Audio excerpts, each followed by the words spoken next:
మీ భర్త మీకు అనుకూలుడు కావాలా? మీరు చెప్పిన మాట వినాలా? అయితే ఈ వ్రతం చేయండి. గుణవంతుడైన భర్త లభించడం సుకృతమని పెద్దలు అంటూ ఉంటారు. కానీ శుక్రదశ సరిగ్గా లేకపోవడంతో ఎందరో దంపతులు ఎడమొహం పెడమొహంగా ఉంటారు.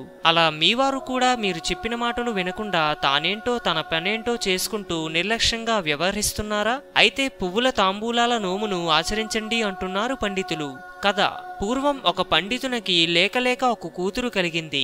ఆమెకు వివాహమైంది. కానీ భర్త ఆమెను చూచేవాడు కాదు. అందువల్ల ఆమె ఎంత ధనమున్నా ఎందుకు భర్త చూడడు, సంతానం లేదు అని బాధపడి విసిగి చివరికి అడవికి వెళ్ళింది. అక్కడ తన స్థిమితం లేక తిరుగుతుండగా పార్వతీదేవి ప్రత్యక్షమై అంతా విని, బిడ్డ, నీవు ఇంటికి వెళ్లి ప్రతిదినం 5 పువ్వుల తాంబూలములలో ఉంచి 1 ఏడాది భక్తి భావంతో ఒక ముత్తైదువులకు ఇచ్చి మనస్సులో పార్వతీదేవిని ధ్యానిస్తూ పళ్ళెం నిండా పువ్వులు పోసి వెండి పువ్వు చేయించి చీర, జాకెట్టు, బట్టతో ఆమెకు వాయనం ఇవ్వాలి అనగా ఆమె అలాగే పువ్వులు తాంబూలాలు నోము ఆచరించింది. భర్త అనుకూలుడయ్యారు. సంతానం కలిగింది. సర్వ సౌభాగ్యాలు ఇంటిలో నిండాయి. హిందూయిజం గురించి మరెన్నో గొప్ప గొప్ప విషయాలు తెలుసుకోవడం కోసం మా ఛానల్ని సబ్స్క్రైబ్ చేయండి. ఈ వీడియో మీకు నచ్చినట్లయితే లైక్ చేయండి, షేర్ చేయండి.